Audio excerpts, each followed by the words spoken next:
Mesdames et messieurs, bonjour ou bonsoir. Larry, c'est aussi John Vaness. Aujourd'hui, nous sommes très ravis de recevoir dans le cercle des idées une excellente demoiselle qui elle-même a une curiosité intellectuelle voulant vous communiquer quelque chose au sujet de l'éducation de nos petits jeunes gens. Alors, je vous invite de lui prêter toute votre attention et aussi faire bon accueil à tout ce qu'elle va dire. Maintenant, vous avez la parole. Mesdames, Messieurs, bonjour et bonsoir. Bienvenue sur la chaîne Le Cercle des Idées.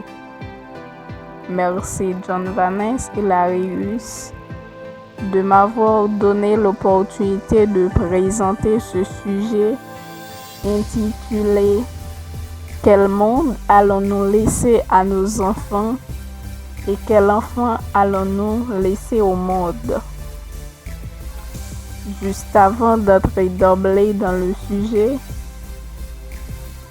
je voudrais me présenter.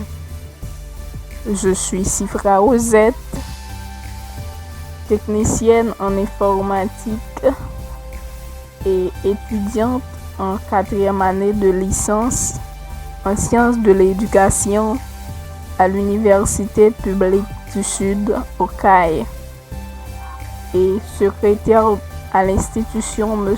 Philippe Multiservice à la ville des Cayes. Et juste avant d'entrer d'emblée dans le sujet, je voudrais aborder ce terme qu'est l'éducation. Selon Émile Durkheim, l'éducation, c'est l'action exercée par les adultes sur les individus qui ne sont pas encore mûrs pour la vie sociale. Platon, à son tour, l'a si bien défini comme étant l'affaire de l'État. Il est extrêmement ambitieux que parler d'éducation pour vous, pour moi, pour chacun d'entre nous, c'est aussi évidemment la famille. C'est aussi évidemment les tissus associatifs et culturels. C'est aussi l'environnement urbain et rural. Ce sont les médias. C'est l'ensemble de ceux qui contribuent à aider un enfant à vivre et à se développer. Haïti, par exemple, était éducatif. Si l'on voudrait se référer à nos ancêtres, aujourd'hui, elle l'est un peu moins. Donc, revenons à Émile Durkheim qui disait que l'éducation, c'est l'action exercée par les adultes sur les individus qui ne sont pas encore mûrs pour la vie sociale. Cela nous amène à dire que les adultes ont une grande influence sur les enfants, qu'elles soient bonnes ou mauvaises. À cet égard, les adultes ont pour rôle d'aider les enfants à s'orienter, à s'épanouir dans le monde auquel ils vivent. Les adultes ont une grande responsabilité de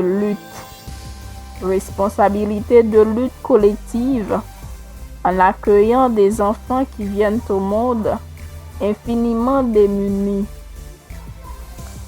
Vous savez, la caractéristique de l'espèce humaine, c'est que nos petits hommes, avant de devenir des petits hommes, des petites femmes, des petits humains, ils ont besoin d'être éduqués parce qu'ils sont inachevés et que cet inachèvement impose une éducation et en même temps permet le développement de leur liberté. Donc, chacun est assigné à jouer un rôle dans la société dans laquelle il va vivre. C'est la raison pour laquelle chaque petit humain a besoin d'être éduqué. Alors, parler d'éducation, c'est se poser la double question qui anime beaucoup mes réflexions et que je veux partager avec vous. Quel monde allons-nous laisser à nos enfants et quel enfant allons-nous laisser au monde? Pour répondre à cette double question, je vous propose quelques remarques. L'éducation entre toute puissance et impuissance. L'éducation entre l'éducabilité de chacun et liberté de tous. Le courage d'éduquer dans la modernité. Pour les philosophes des Lumières, philosophes du XVIIIe siècle, l'éducation était toute puissante. Helvétius eut à dire que l'éducation peut même faire danser les eaux, c'est-à-dire même faire quelqu'un des choses qui seraient en quelque sorte contre sa nature. Pour ainsi dire, l'homme est le seul être vivant qui doit être éduqué. Et seule cette éducation permet au petit homme de devenir homme. Les philosophes des Lumières nous ont ici alertés sur le pouvoir et la responsabilité qui étaient les nôtres d'éduquer ceux qui viennent au monde.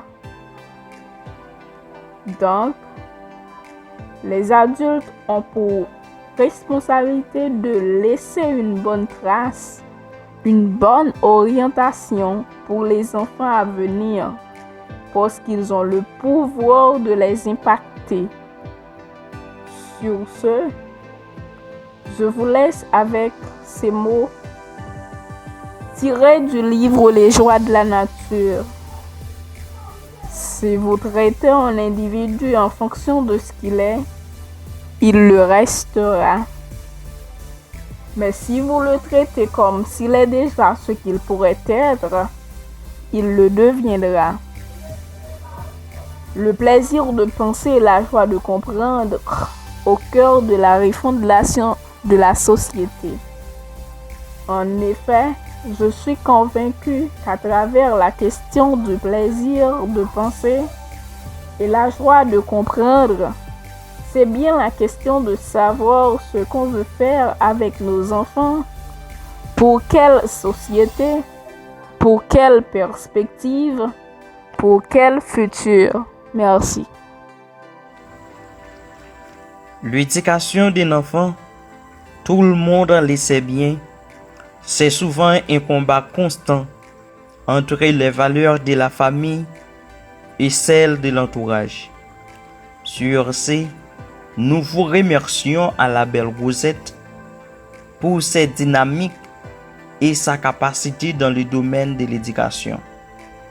Et un grand merci à toutes celles et à tous ceux qui vont regarder cette vidéo sur notre chaîne titrée Les Cercles d'RCD.